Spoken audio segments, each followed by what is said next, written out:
I look like one of those little Instagram stars. You know how they be doing like that. What's that girl used to stick her tongue out everywhere? Not Cardi B. Anyway, what's happening, y'all? This angle is weird. Okay. Hopefully y'all doing okay.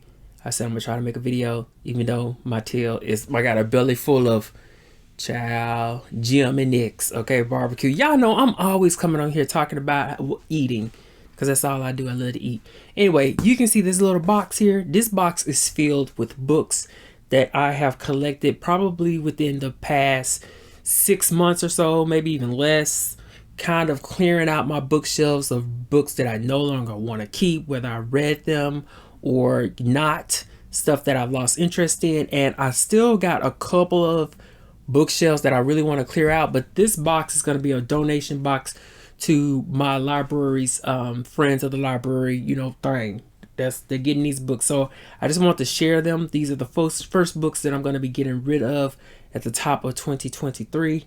And child, I'd be so torn sometimes. Y'all know how it is. So I'm gonna go ahead and try to get this camera to show exactly what's in here. Just one second. I am back, right? If y'all hear some music, that's because my neighbors are playing the blues, child. They be getting down over there. I don't know what they be doing.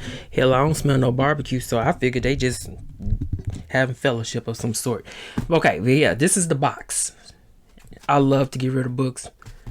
Child, listen, it just helps. It helps. So, this first book, look at this. Marissa R. Dick, Them's Eve's Daughters.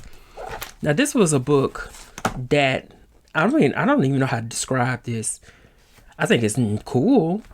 It's old. I think this is from 2001. No, 1998.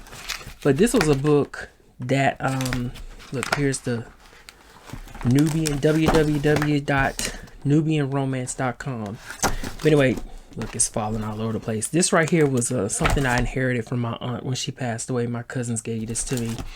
And I was just like, I don't think I'll ever probably read that for real, to be honest with you. They're just stuck around. You know how it is when you get somebody estate-related books. And then I have Barbara Michaels, The Dancing Floor. And you guys know Barbara Michaels is one of the pen names for Barbara Mertz. And then her other pen name is Elizabeth Peters. So I've had these books for like 6 years or so. Never read them. They're gothic romance mysteries, and I just kind of decided that I'm going to stick with Elizabeth Peters' work, and I can get rid of these books. Honestly, I can check these out from my library anyway, so I don't even bother with them. But House of Stone and The Dancing Floor are definitely some goes. Gotta go. Then I have Bangers by Gary Phillips, who I did do sort of a chop it up video of one of his books called High Hand. I did it a few years ago, probably about 4 years ago. But this is another book that I sort of inherited from my aunt who passed away. A lot of her stuff is in here. And I don't know. I'm just like, I kind of kept it around, but I'm gonna probably not even worry about it. Killing Trail, a Timber Creek Canine Mystery. I bought this. I'm pretty sure it was used. Yeah, $3. Sort of, some people who've been watching me for a while know that I was crazy, and I'm still am freaking crazy about Nevada Bar's Anna Pigeon series. And the Anna Pigeon series, they take place in different national parks, mysteries. So look, I'm thinking this is an outdoor mystery, and for whatever reason, I've gotten a certain amount of pages in here, and I got in here deep, but I can't remember anything. I can't remember when I tried to read the book. I don't remember anything. I don't remember nothing. But I know if I had not picked this book up, because there was a bookmark in here and I took it out, but past a certain amount of pages, I ain't picked it up in years and I can't remember a daggone thing about it, then she might as well go ahead and go. But I actually got the library have a copy of this, so and if anytime I want to check it out, go to the library, be done with it. Ain't no sense of keeping it around here. I'm talking about, like, I don't remember anything about that book. Bought this a long time ago when I was working at Borders, and you know what? That's all we got to say. Bye. I ain't finna get into that. Women of the Silk. This is something that, I love Amy Tan. She's like she's like one of my favorite writers. So this is about, I think it's about Okay, 1926 Japanese women who they are making silk items or something. I don't know. The point is that I kept it around for so long and I never picked it up, never tried to read it. And I'm like, well, my library has a copy of it. So if ever I get the inspiration to actually pick it up and read it, then just check it out. And that's as simple as that. You know, things change over the years. You feel me? The Mysterious Affair of Styles by Agatha Christie. I got a this was my first copy of this book that I got. The only reason I kept it is because it says the fully restored edition includes the newly discovered deleted scene. But child, the book wasn't even, I mean, it was great. The first Hercule Poirot mystery. It was great or whatever, but I'm kind of like, I don't need to keep it. Plus, I found this book, which already contains it. So I was just like, I don't really need to have two copies of the same book around. So I was like, whatever, child. The Godfather by Mario Puzo? Couldn't get into it. I was like, I got to a certain ways and I was like, you know what? I've never seen the movie. I probably better. This is a case in which it's probably best that I just go watch the movie. I mean, I just couldn't get into it. I was really looking for like a strong, or I won't say strong, but I was looking for a woman to take over the story. And I don't know. I was just like, that ain't my speed. That ain't my speed. That ain't my vibe. Too Big to Miss by Sue-Ann Jafarian. I tried to read, a subscriber or viewer actually suggested this book to me, and I got a certain ways through, but that was like back in, I think in like 2020, and so I never picked it up again, never thought about it, was combing through my shelves, and I was like, well, you know what, I can let this go, you know, and plus, I always double check, my library has a copy of this book, so anytime I really want to try this book again, I can do that through those means. And A Perfect Idiot by Frank Iodice or something. This was actually given to me by I think it's like some Italian students. They did a guest post on my blog featuring this author or whatnot, and then they actually sent me a copy of the book. But I figured, you know, it's kind of been taking space, and maybe some other time, which that's gonna take a minute. All right, so that side is good. Then we have The Millionaire Master Plan. I found this at the Dollar General. No, the Dollar Tree a long time ago. And child, let me tell you, I don't feel like let me tell you the book that I use when it comes to money management. Hold on, let me show you. Where is it? Where are you? Okay, here we go. This is the book. Not saying that they're the same, not knowing that they're different, but this was the book right here that got me on track real well. All right, so just a recommendation, I guess. So with that said, I was just like, man, it's all good. We don't need it basically. Scarlet, Gone with the Wind, the second book in the Gone with the Wind series or whatever. This was another book that my aunt had that I ended up getting, the sequel, Margaret Mitchell's. I had never read Gone with the Wind, never seen the movies, know just enough about it that I probably never will. Although I wouldn't mind reading it just to say that I've read it, or, you know, because it's like a classic and I know it has issues. But it probably all that sequence of events is probably not about to happen within the current time frame in which I'm living. So I said, this big old book, if I can't read the first one by now, as long as I've had this, then it might as well leave. I might as well let it go, so it can be Gone with the Wind, but not Gone with the Wind Fabulous. Okay. Oh, I forgot this is in here. Crime and Punishment by Fyodor Dostoevsky. I can't say it right. You know what? I got a certain ways into this book, and then I switched to reading in. Here's a tab right here. Then I switched to taking it on in not hardback, but in audiobook form.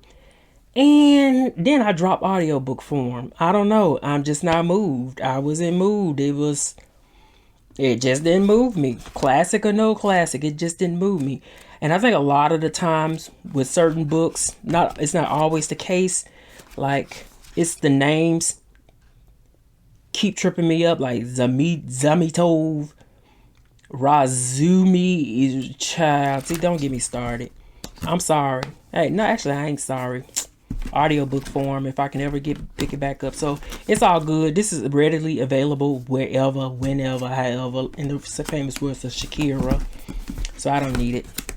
The Maid by Nita Prose. You guys know I talked about this book in the early part of last year, and it's just kind of one of those books like I'll never pick back up. It was a good time, a good frolicking good time, and I'm kind of good. I'm good on it. You know, I need the real estate on my shelf for something else. So the Maid is definitely in here. And then Claire DeWitt and the City of the Dead by Sarah Gran. This is the first book in her Claire DeWitt private investigator woman detective series. Child, I couldn't really get into the voice. I started to read this back in December, and I couldn't get into the voice of the main protagonist. And then she did drugs or something a lot. I don't know. Child, I don't know. It was just too free forming I don't know. I couldn't do it. So I was like, you know what? We good on that. She can go. Here we go. Now I'm about to get cussed out. So Amanda Flower, Crime and Poetry, the first book. Pros and Cons, the second book. I did a video about this book in the early part of, I think, 2020. I was going in on it. I had to say what I had to say. Don't care. You know how some people be like, oh, I don't do reviews or book, whatever, book-related videos on books that I did not like. Forget that noise. I don't want to hear that over here because I like to hear the truth, okay? I want to hear what you actually think, without reservations of, you know what I'm saying. So I went in on it. I had something to say about it. I said it. Don't regret not a word of it. But I still tried to give the second book a chance. I had this second book for whenever immediately almost after I read the first book, I bought the second book to give the series another go. I just picked this book up in December. That's about 3 years. That's about 3 years. I just picked this book up. Got about a chapter into it. Said, not gonna work. So I'm cool with it.